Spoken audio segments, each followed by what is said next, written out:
Hi, everyone. Hello. Hi, hi, Victor. So I think, okay, people is joining now. Great. Yeah. Hi, everyone. Thank you for joining us today. And my name is Lidiia. I, together with Victor, will be your host for today's webinar. First of all, before I start, I would like to have some sound check. So please type in chat plus if you can hear me well. Yeah, I would like to know this. I would like to see your answers. Okay. Yeah. Okay, great. So the connection is good, so we can start. So we can start right now. We will not wait for others. I think they will join during the webinar. Okay, before we dive in, I want to share you a quick reality check. The standard RSA 2048 key, which is currently protecting almost everything from your bank accounts to company secrets, would take a traditional supercomputer around 300 trillion years to crack. A powerful quantum computer could potentially do it under 8 hours. And this is the scale of change we are facing today. We've been talking about quantum computers as a distant possibility for a long time. However, as we move through 2026, the conversation has shifted. It's no longer a future threat, it's an engineering reality. And at Apriorit, we focus on where the technology is going, and right now it is moving toward the most significant shift in data protection of our generation. The good news is that the industry is responding. Since the last year, we've seen NIST finalize the standards we need, and we're seeing massive adoption of MLKM in tools we use every day, like Go and Kubernetes. Today, with my colleague Victor Mylokum, our engineering director, we are going to take you through the technical side of this transition. He has prepared some very revealing demonstration that shows exactly what is happening under the hood. He is going to show you what the new NIST standards look like in practice, what PQC adoption actually looks like in a live environment, and most importantly, what not to do. Victor will share some surprising mistakes we've seen that can make your quantum safe implementation completely useless. So, we aren't here to tell you how to create the math, we are here to show you how to use it. Our goal is for you to leave this webinar with a practical roadmap for making your infrastructure truly quantum safe.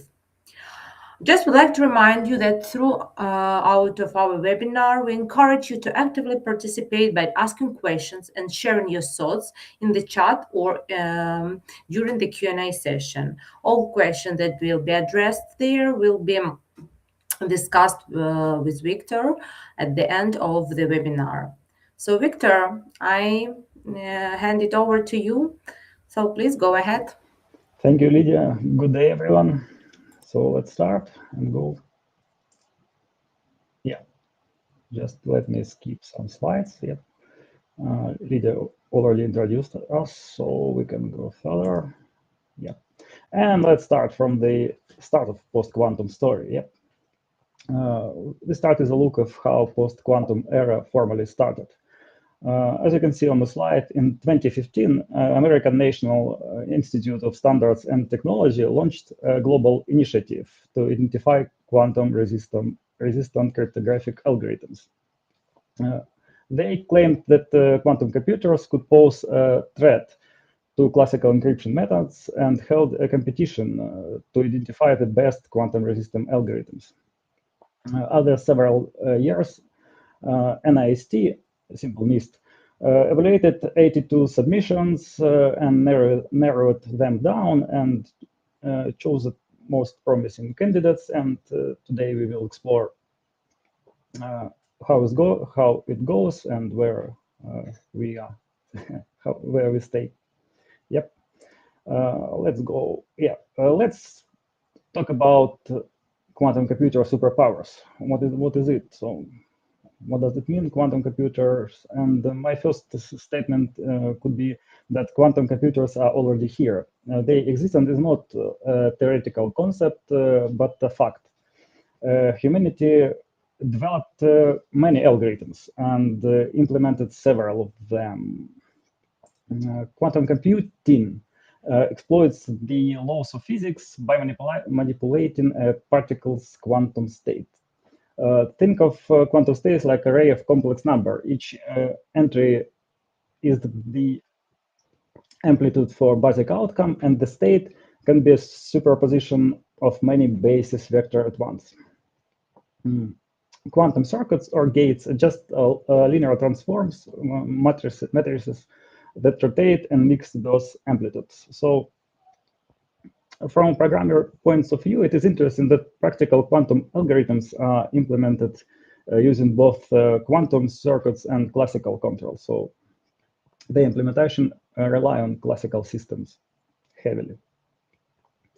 And there are some areas where quantum computers show great results. One of them is quantum key distribution. You can see on the slide on the top. A quantum key distribution is secure communication method that implements a cryptographic protocol involving components of quantum mechanics.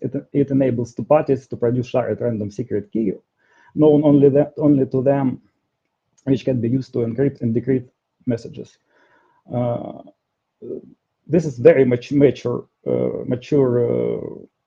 area because of you can really buy a working device for you. So if you Google and, for example, I want quantum algorithm working on my desktop, you can just Google it and buy, and it will be shipped by Amazon to you. So it's a mature area.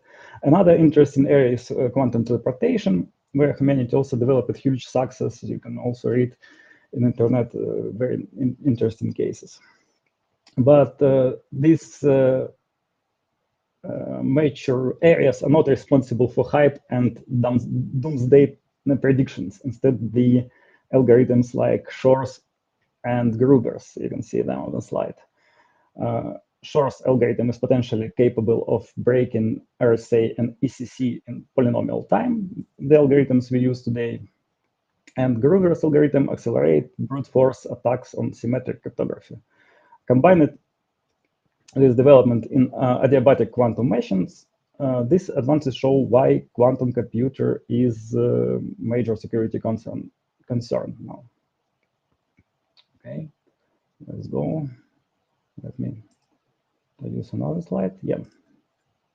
So here we have quantum factoring timeline.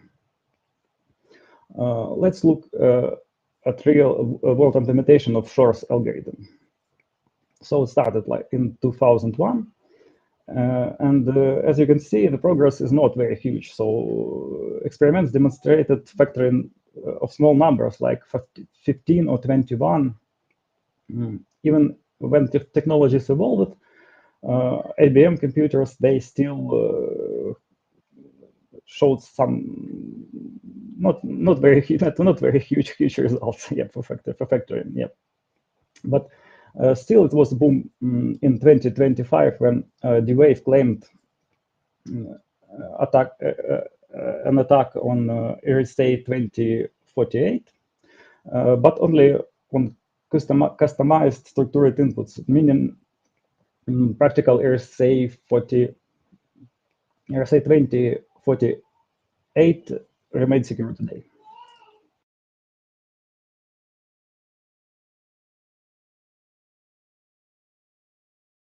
It means no credible demonstration of breaking practical RSA in general has been published. Let's go. But is the quantum computer a real threat or no? This is kind of the biggest question today. Is the quantum computers pose an immediate risk? The reality is that no one knows no one knows exactly when a cryptographically relevant quantum computer will be built. Some predicts within a decade, other much later.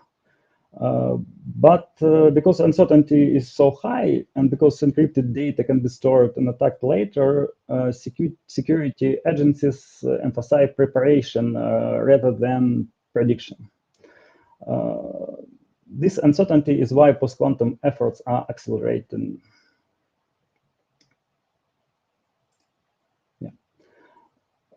So let's go to the next slide. And yes, here we have security main concepts of security objectives. Before diving further into quantum risks, it is important to recall the fundamental goals of security.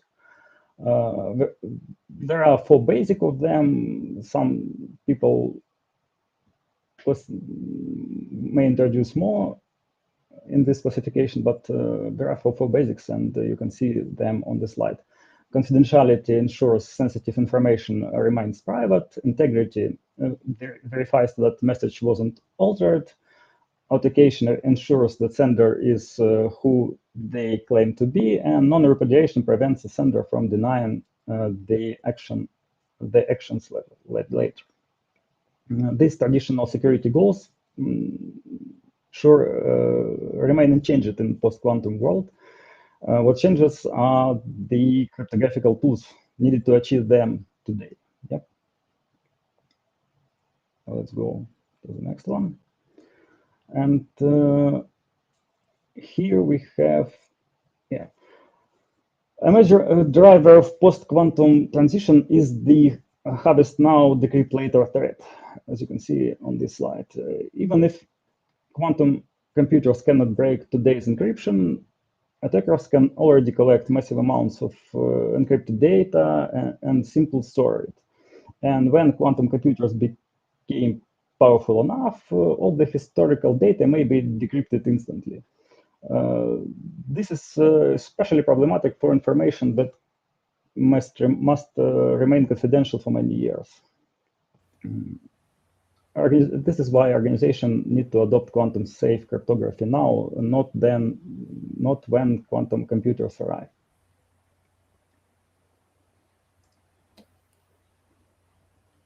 So, Victor, before we move further, I think I have a question to you regarding this slide and previous ones. So, if attackers can steal our data today, but will only be able to read it in 5-10 years using quantum computer, why should we as security leaders spend resources on integrating PQC now in 2026, maybe instead of waiting a couple of more years, maybe something will be implemented, adopted?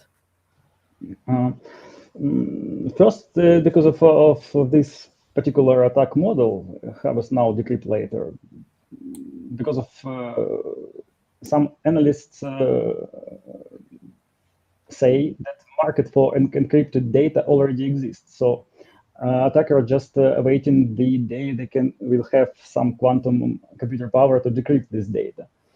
Also, decryption will happen in the future, but security breaches are happening today, which means that any confidential data stolen before migration will be potentially compromised forever. Yep.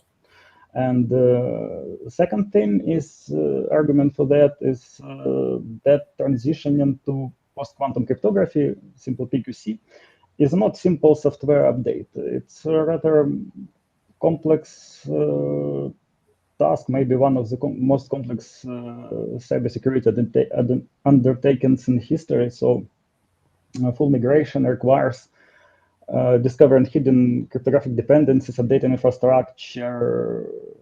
So it's a very complex task. Yeah, thank you. Then I have a question. Is the answer? Yeah, thanks for answering. Then I have a question to our audience. Please drop one in the chat if you are currently working with the data that needs to stay secret for 10 years or more. I don't know, like health records, long-term financial contracts, etc. And yeah, we would like to see our audience with what data they are working right now. And while everyone is answering, Victor, so for those who see ones in their projects, yes, who drop one in our chat, so should they be prioritizing PQC migration for storage security even before they worry about their live network traffic? Yeah, sure, because breaches also affect and often affect some databases, not only live traffic. And updating database is not a simple thing. There are petabytes of data stored in some corporations, so you need to update new algorithms. It could take a lot of time. And one thing more, for example, you need to update your AES encryption also, because of, if you know, Grover's algorithm provides quadratic speedup for searching for symmetrical keys. So there is a NIST recommendation to use to increase your AES security power, like because of, just 1 second.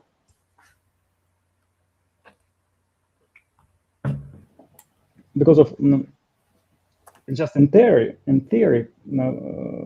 Groovers has the security bits. So it means it is better to use AES 256 because of it will have the same security bits of AES 128. So no, that is just theoretical query complexity results. So practical Grover's attack probably require more and require more quantum resources for error correction, and the complexity could be worse, definitely. Thank But you. still there is some recommendation to update your symmetrical algorithms too. Yeah, and can we go back to slide? Is it the answer to your question? Yeah. So let's go to the slide. So here. Yeah, thank you. It was clear answer. Great. So here we have some samples of sensitive data which requires to be safe for many years.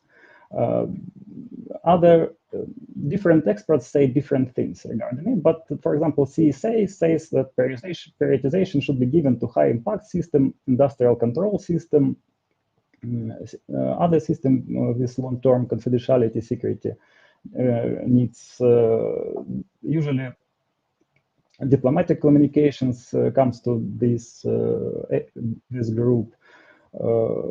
Financial organization, corporate intellectual property must remain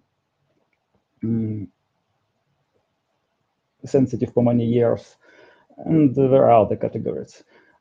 And by the way, there are, as you know, different countries, they require, sorry, 1 second. There are some regulation from different countries, for example, like GDPR, which require you to encrypt your data, and there are new regulation from other countries which in government agencies which require you to adopt PQC in time. So we'll check it on the next slide. Yeah, here we have where we have timeline, full post-quantum integration timeline. Here we summarize the overall transition. Yep. So NIST kicked off the process in 2015.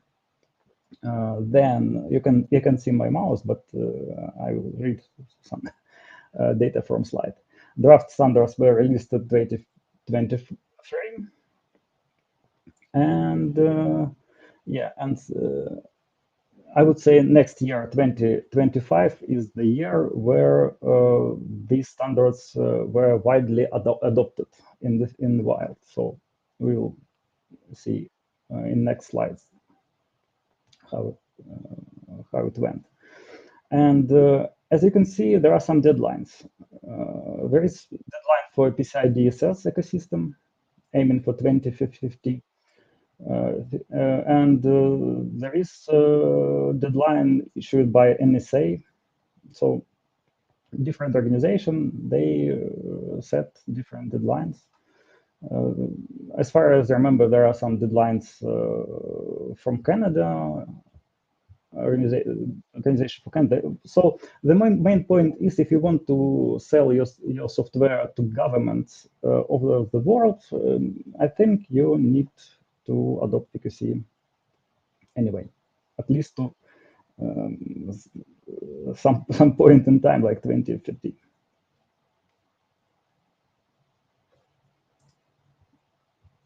Yeah, and so is it the right slide? Yeah, it is correct slide. So let's see, let's check a slide about post-quantum adoption in 2026. By 2026, post-quantum cryptography is not just theoretical, it's already part of live production system. Here you can see a screenshot from Wireshark. And if you use some browser, go to the website, or you can also collect similar activity in Wireshark, and you can find that in modern TLS handshake, we see that hybrid key agreement is used already. So here on the slide, you can see TLS server hello. And as you can see, group key share extension, we already use KIM algorithms. So it's already there. Post-quantum adoption, you can most likely you have it on your PC. What does it mean? What does means these numbers of the previous slide? How to explain them? One of the hybrid mechanism widely deployed today is this one, X25519 ML KIM 768. It combines classical elliptic curve Diffie-Hellman implementation and ML KIM 768, the standard which is used for PQC. The shared secret produced by the connection is combination of the post-quantum and classic components. The idea is even one of the algorithms is compromised, the combined secret remains secure.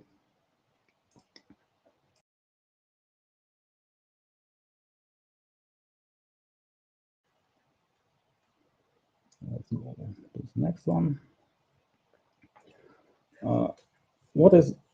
Let's take a look into this new algorithm.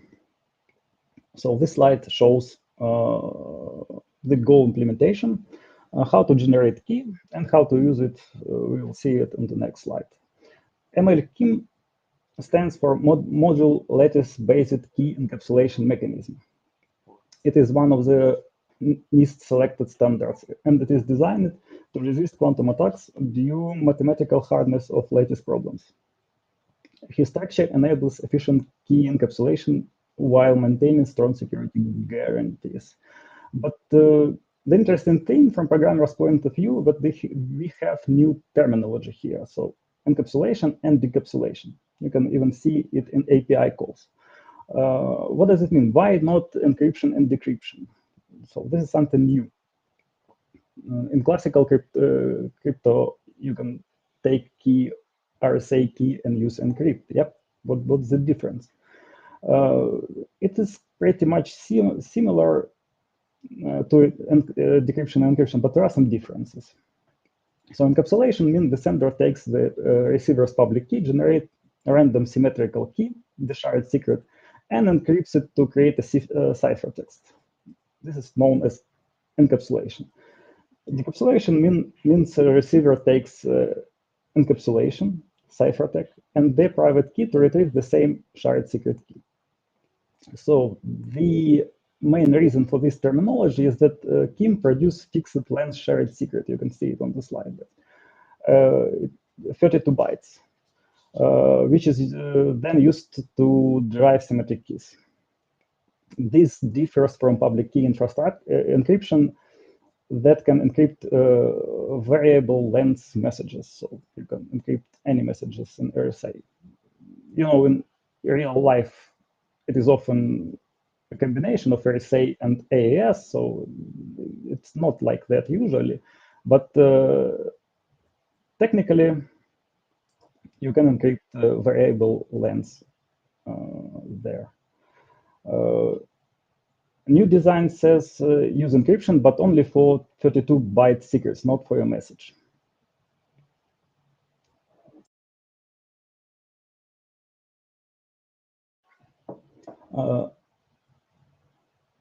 Yep. So let's go. Oh, something changed. Just 1 second. We have some kind of technical, maybe. Okay. Technical issue because we lost our, slide, right? Yeah, we lost our cameras. Yes, so pictures or nothing or something like that. So, this interesting platform. So let's go to another slide. And yeah, here on the slide, shows how key encapsulation works in the high-level programmer's point of view. As you can see, the encapsulation produces shared secrets, and the decapsulation recovers them. Yeah.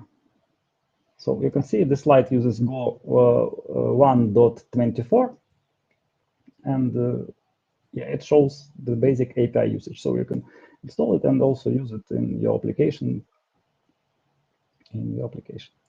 Okay.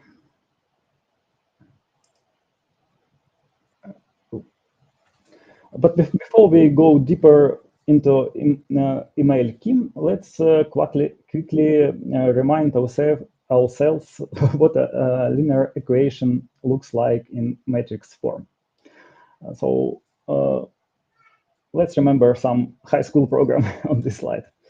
A linear system is written compactly as a dot x equals b here on the top of the slide.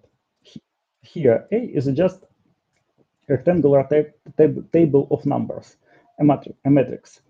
X is a column vector containing variables we want to solve. B is the output vector containing the results of each equation. When we multiply a matrix by a vector, each row of the matrix forms one equation. So you can see on the bottom of the slide, so multiplying A by X is take the first row of A, multiply element-wise by the element of X, sum them up, so on. So it's on the slide. You can see it on the bottom. Yep. This is precisely the mathematical basis for Mylokum, except that it operates in a much larger dimensional space and uses modular arithmetic. Okay, let's go and let's try to demystify this new algorithm. Yeah, here I prepared a simple toy example to help demystifying Mylokum. The slide walks through a simplified example using tiny numbers. And here on the slide, you can see Alice, which encrypts the single bit of information, M, which is a message, and Bob decrypts it. So given a random matrix and a shared secret vector, the LWE sample is constructed as T equals A dot S plus E. You can see it on the top of the slide here, like, can you see public key? It has a lot of attributes like modulus, delta, public random matrix, which usually in real-world implementation is auto-generated by seed, and error vector. And then there is an equation T equals A dot S plus E. This is our LW learning with error sample T, which is also part of public key. And E is error, small error vector.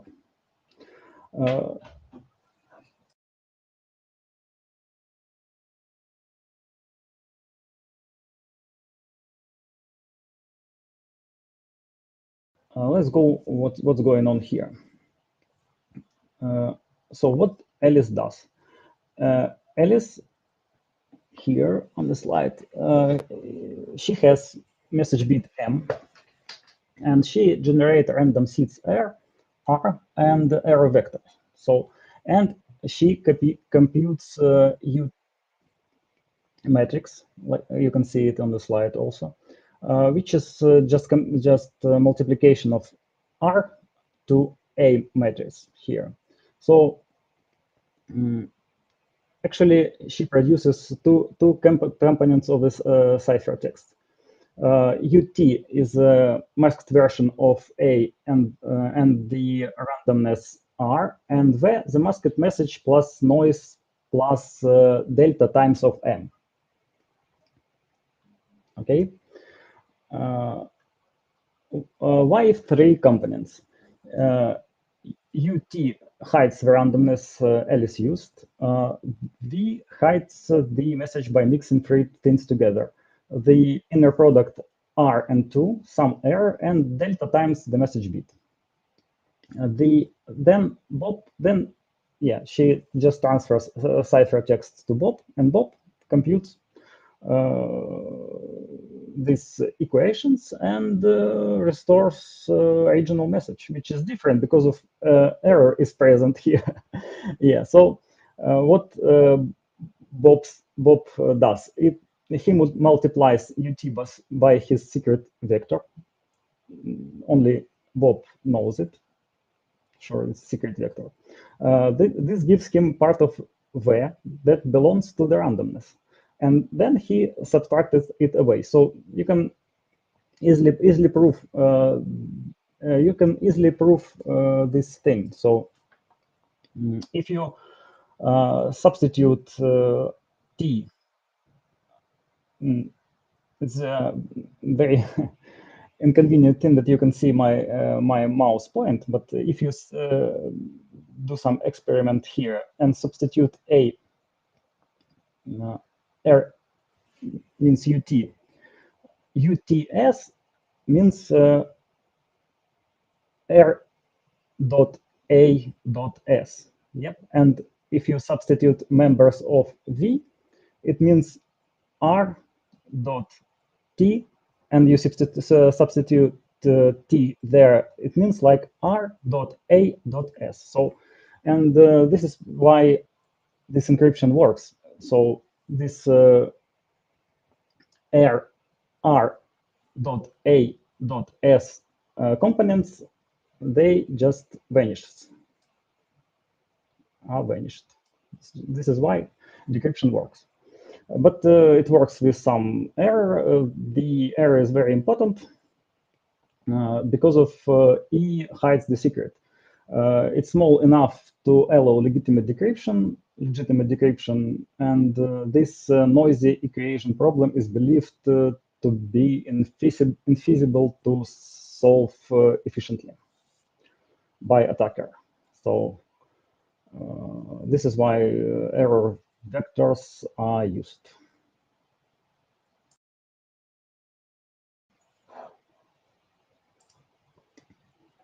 Yeah. So let's check its performance. Here on the slide, we have some statistic about its performance.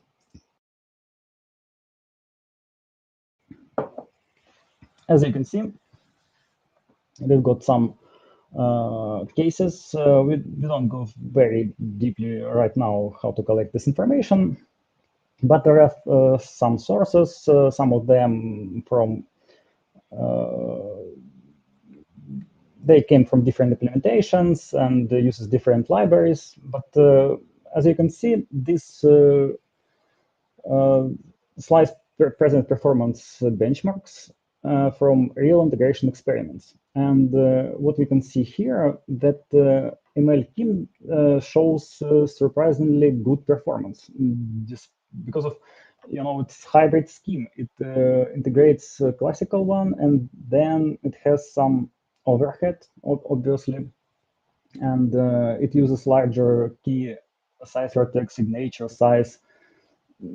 So it surprisingly works good. For how we get these numbers, you can go and read this article on our site, Apriorit.com. Yeah, but mostly the results are okay.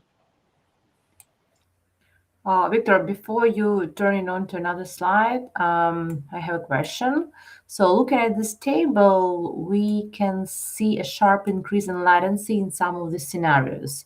Like for the engineering leaders in our audience who are concerned about user experience, at what point does this overhead become truly noticeable to the end user?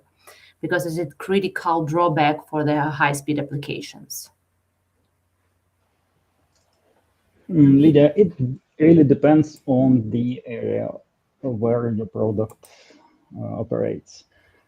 Because of if you have, web page, or if you have some typical corporate software with tens of thousands connection, it shouldn't be that dramatic,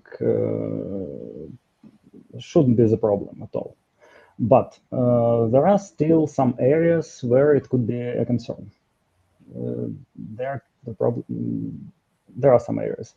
One of this area is messaging layer security. This is, if you know, this is special RFC. This is library and the protocol and the number of RFC for secure group messaging.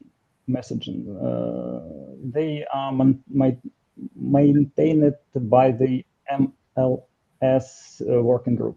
So there are a lot of implementations, OpenMLS, other stacks, MLS++, Apache implementation, and so on. And group messaging is that area. This is the area with frequent joins, leaves, and key rotations. And this huge amount of key rotations would pay these costs on every commit. So it's this this is good sample of particular area which requires some optimization, and this is why people who involved in this activity, they created amortized PQ MLS combiner. It's a special proposal. I think also is covered by a number of RFCs, which propose a special solution for optimization for this group activity. How it works like you maintain two synchronized MLS groups with same members, PQ session and traditional session, using classical algorithms. And then PQ session exports a secret. And then you use this exported secret as pre-shared key into the traditional session's key schedule. So this looks like valid optimization and good direction for all people who have such problems, this new PQC integration. So really. Okay. Something happened, I think, in Victor.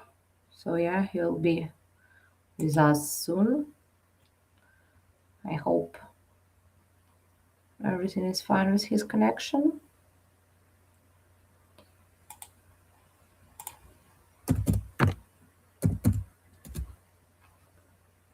Yes, sorry for that.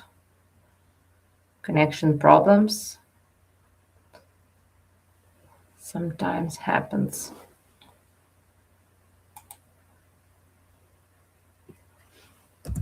Okay, yeah, everything is fine. Just he's here. Perfect.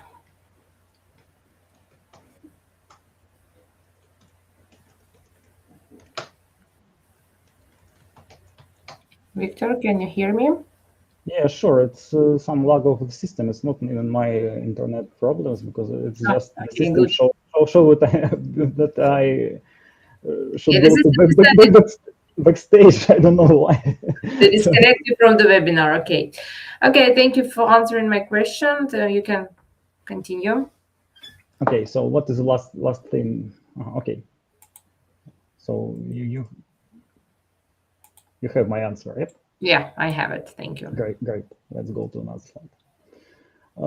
Okay, so as I already said, 2025 was a year of adoption of post-quantum algorithms across development ecosystem. So here on the slide you can see key platforms and libraries such as OpenSSL, Go, .NET 10, and new Rust. They all introduced some crates in Rust. They all introduced a native support for PQC algorithms. So if you update your dependencies and keep them up to date, you have already taken a big step towards transition your production system to quantum security solutions. So, for example, all Go slides you saw on previous slides, I created them using just Go 1.24 here. So let's go to another one. Another topic. We already looked at the generation of a shared secret key, which can help achieve confidentiality. But what about integrity, authentication, and non-repudiation? It means we need digital signatures. And what about digital signatures? NIST final standards are now published as FIPS 203, 204, and 205. This covers module lattice scheme, module lattice signatures, and stateless hash-based signatures. And let's check how they work. So here I have simple demo slides. This example shows how to generate email DSA keys and certificates using OpenSSL. So as you can see, I used OpenSSL tool for that. So I just what's going on in the slide. This sequence of commands, it has first command generates a private key using new email DSA 65 post-quantum algorithm and saves it to mldsa brief.pim file. Second one creates certificate sign-in request, second, and so on. And the thing is, after all these commands, we start HTTP-like test server on port 4433. You can see the line on the bottom, yeah? And let's check it. So here, I think you can see it. So there is here, I connect to this server using OpenSSL client tool. And you definitely can see there that it dumps all technical details, it dumps certificates, and also it dumps new algorithm, which you can see on the right on the slide. I can show you and highlight it, but you can see for the line this name like peer signature type. Okay, peer signature type ML DSA 65, which is great.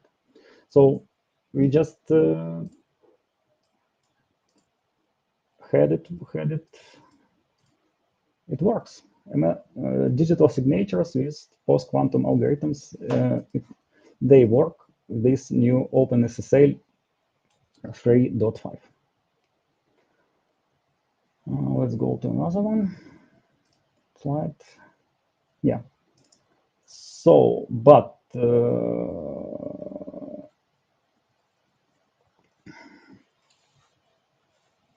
Just 1 second.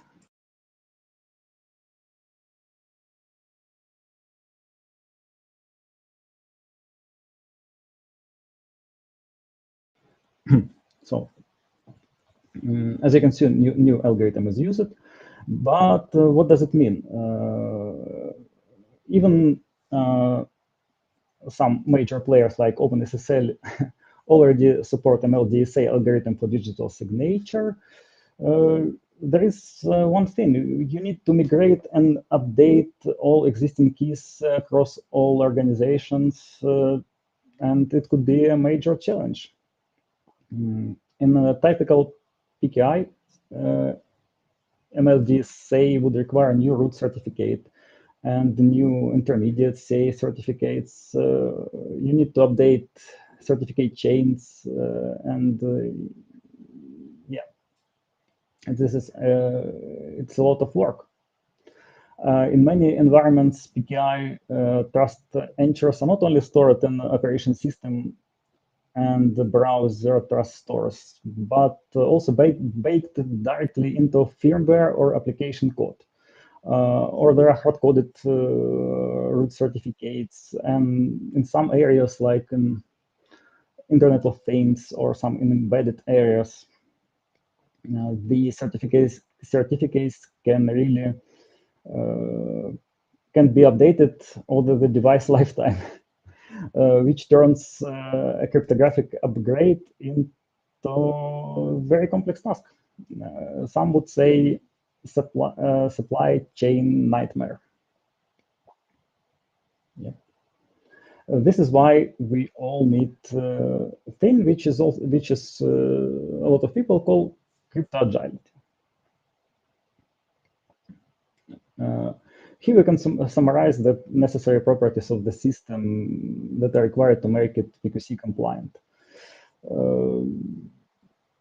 Here, I think you can see them on the slide. So it's extensibility, removability, fungibility, interoperability, updatability, compatibility, and so on. So there are a lot of properties, but the general idea is if you have all of them, that allows your software system to quickly switch between different cryptographic algorithms or protocols.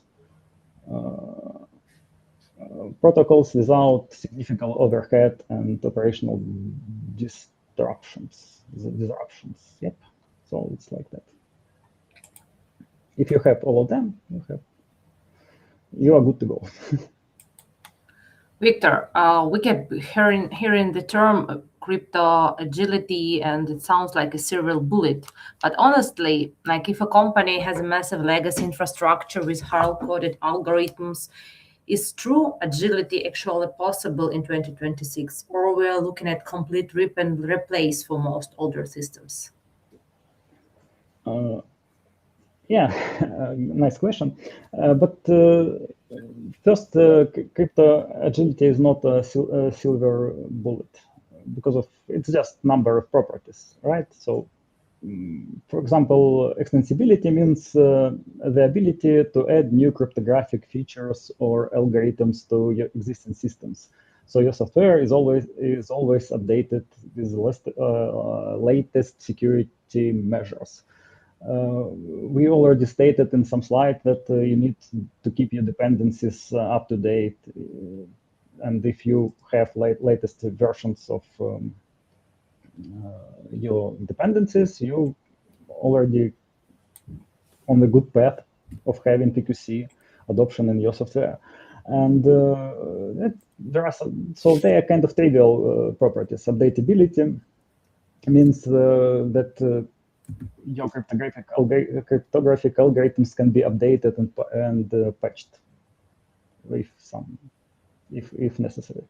So yes, and I think it is not about like rewriting system from scratch or like forgetting a current system and writing new ones. No, it's just it's a way of improving your system. So you just really need to clean up it, to clean the mess of it. So you need to move step by step and introduce these properties as soon as possible. So like remove hard-coded certificates,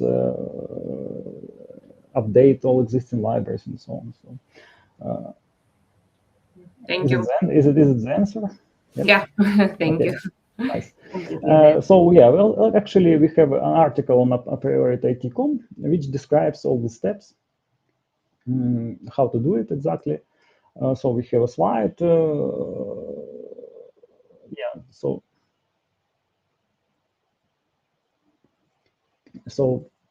this is final takeaway from this presentation, that crypto agility is essential for long-term resilience. And the systems must be designed to adapt, actually. So, and you need to avoid hard-coding algorithms. You need to have configurable policy, and yeah, and at some time you will have crypto agile system. Yeah, and sure, you need to have to implement public infrastructure, like because of you really need to wipe out all keys that are hard coded somewhere. So, but for more information, please refer our website. It has a lot of details how to go through this path, or ask our experts. So this is it, I think. Yeah. Yeah, thank you, Victor, for sharing your expertise with us and for today's fantastic session. I just would like you to know that if you don't want to miss our future webinars, please follow Apriorit on LinkedIn for any updates and give like to this event to help us bring more expert content to our community. So let's move to the Q&A session. Okay. So I would love to see your questions for Victor. Yeah, we have one question. I don't know why it's not, we can't see it. Yeah, I can see them also here, so it's interesting platform here. But... Yeah, we can't see it on platform, but like, okay, interesting webinar. How I have approached this post-quantum PQC readiness is to require a phase risk-based approach, such as inventory all cryptographic assets, building crypto agility, and testing NIST-approved algorithms.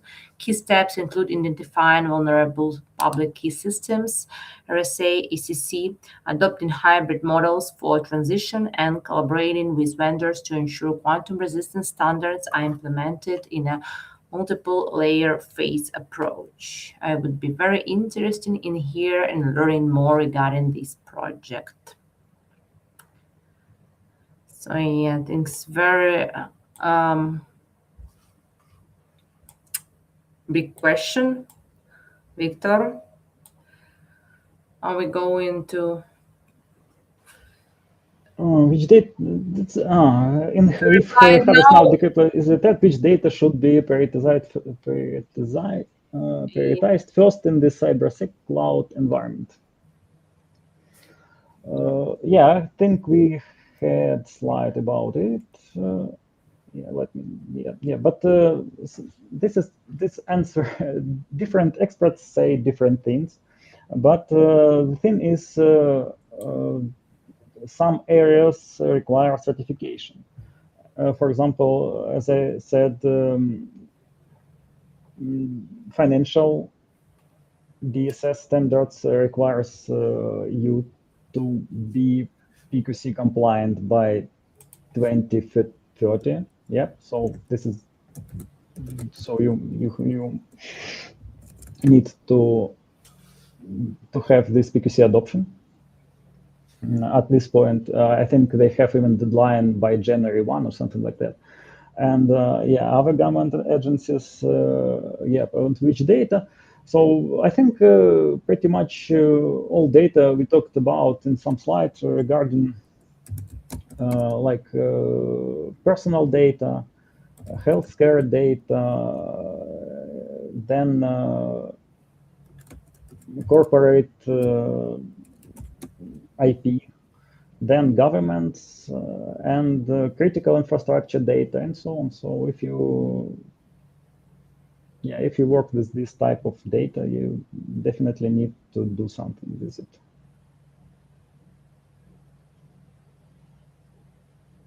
This PQC adoption, I mean. Thank you. I hope Victor replied on your question. Okay, we have another question. So thanks, Victor, for presenting. I got master and publication in IoT crypto. I think to get a PhD in a quant crypto, what do you think? Is it hard and needed mathematics? Quantum cryptography, really very fascinating topic. I finished a couple of courses on EIXA. I think my translation information European IT Academy. And yeah, it's a fascinating topic, and yeah, requires a lot of mathematics. But good thing is there is a lot of currently you can find tremendous amounts of information in internet about it. So it's like, but the good news is like nowadays you can find information regarding quantum computing, about quantum cryptography, about post-quantum cryptography, and good lections. I even have playlists for lectures. So if you want, I can share something later. Yeah, and there are a lot of great articles, and so there are a lot of public information regarding the topic, so which is great. Thank you, Arf, for your question. Hope Victor replied on it. Okay, we have time left for one more question. Do you have it? Oh, it's a little bit complicated topic. You have to think more about it on your own. I see some question. As of those forecasts, what can really break email Kim in the next 10 years? Next 10 years, yeah. This is a complex question because of there are a lot of security experts and a lot of contents. And the thing is, this area is ruled by really PhD people, which has a lot of experience, this finding vulnerabilities in and exploring these mathematical problems and evaluation these mathematical problems. And from programmer's point of view, when you read about these problems, it usually is, you can see some implementation, and then see some remark that this problem is, believe it is hard to believe it, it's just like the society believes this problem is very hard to be break by quantum computers, and like this is like concept, and this is general shared opinion of PhD people. But really nobody knows. Maybe it could be bugs in implementation also, and maybe some hidden things that nobody can see right now. And the thing is, this is why the industry moves step by step. Currently, we have hybrid scheme, except ripping off and dropping away ECC and the RSA, no. Currently we have hybrid scheme, which introduces a little bit more overhead, but gives more security. If some vulnerabilities will be found in nearest future, then okay. Now, this is why really important to have this thin crypto agility. So it means it is necessary that you can update the components of your system, update your algorithms, switch to another one maybe. So crypto agility is actually the answer to this particular question from programming point of view. Thank you, Victor. And the last question, we have time only for the last question. So the question is, what industries will feel quantum risk first? I think it is cybersecurity. Because of cybersecurity products, they are everywhere. Every other industry have a tendency to buy and use some cybersecurity products and on production. Yep. So every industry we saw on previous slide, like I don't know, healthcare, they use cybersecurity tools. Financial companies, they also use cybersecurity. So everybody uses cybersecurity tools, and this is why if you develop cybersecurity tools, you just need to be, on the front line of these changes. So you can. I don't know. I think this is a motivation to adopt PKC. Yeah. Yeah, first I think about financial industry. I think it is a high risk. Everyone wants to know and to grab everyone's financial data.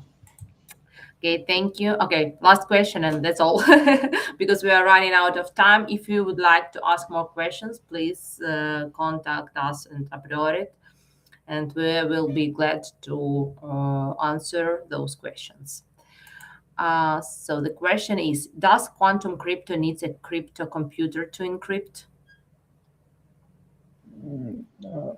Quantum crypto,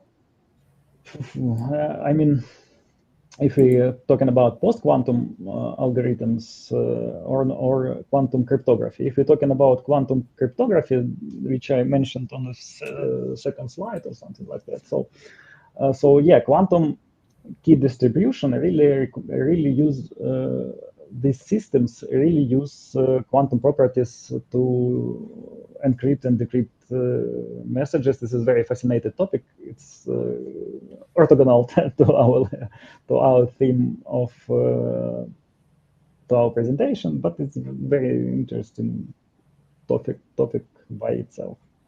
So they really use quantum effects to encrypt and decrypt data and generate shared key. But here we are focusing on PQC, so post-quantum cryptography, which we already have on our PC. Everybody of you, I think,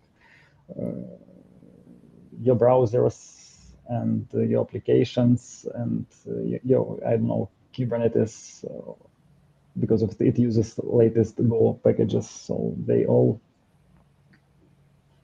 use PQC, so post-quantum, which doesn't require any quantum computers, but yeah, uses some math, which believed to be unbreakable by quantum computers. Yeah. Thank you, Victor. I hope the question is replied. So again, thank you for today's fantastic session. And also I would like to say thank you for our great audience. I hope you find today's insights valuable and interesting. Please contact us if you would like to hear more. Sign up for our page, as I mentioned earlier, in order to stay connected and stay tuned with our further webinars. And have a great day, everyone. Bye.